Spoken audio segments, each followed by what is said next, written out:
This wasn't exactly the moment Kodak had envisioned when it invented its myriad photographic technology. Sadly, this is likely the beginning of the end of the 131-year-old icon. Sadder still, it could have been avoided, but such is the Darwinian nature of capitalism. I could only shake my head while reading the company's obituary in the Wall Street Journal. In the article, Kodak's chief financial officer, Antoinette McCorvey, whined that Apple and Research in Motion helped accelerate the company's bankruptcy. She claimed that the two companies took advantage of Kodak's precarious financial position by dragging out litigation over alleged patent violations. Aw, poor baby. Apple and RIM did what any savvy company would do: circle the dying carcass and wait for the company's last breath. As heartless as this may sound, here's a newsflash. Kodak's wounds were self-inflicted. The company's incompetent management and clueless board of directors decided its fate.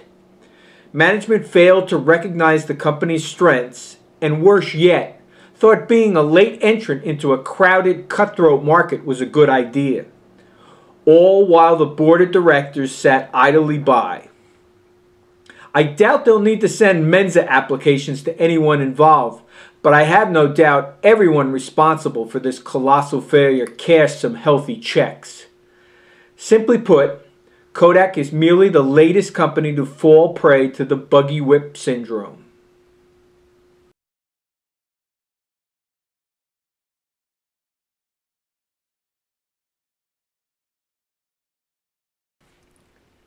But unlike the illustrative buggy whip maker, whose self-denial rendered it incapable of recognizing the inevitable acceptance of superior technology, Kodak took self-denial to new levels. That's because Kodak invented the technology that would ultimately be its death knell. That's right, Kodak was pummeled by the digital photography technology that it invented in 1976 but failed to correctly market. So save any empathy you may have for the company and focus it on the innocent employees and retirees who will bear the brunt of management's total incompetence.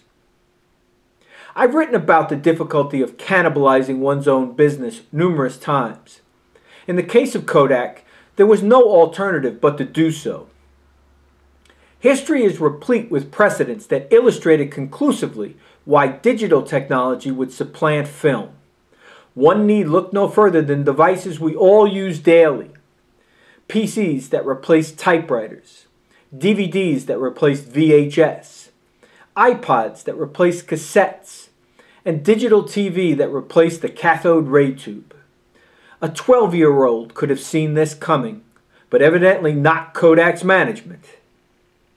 Rather than lead the way in the digital photography revolution, Kodak gambled on the cutthroat inkjet printer market. Makes perfect sense. Printers, cameras, they both use paper, or used to. Now, the ink printer business is a lucrative one, and Kodak had a viable strategy, which was to lower a printer's cost of ownership by reducing the cost of ink cartridges. Except Kodak forgot one minor detail: to build a decent printer. I bought a Kodak printer, and to put it diplomatically, the product was a piece of crap. Oops! There's still a chance Kodak will emerge from bankruptcy. It holds a portfolio of 1,100 digital patents that it plans to auction. But even if the patents yield enough cash to continue operations, what will the company have left to sell? This is a lesson for all companies. To quote me, it is better to eat your own young than let others feast at your expense.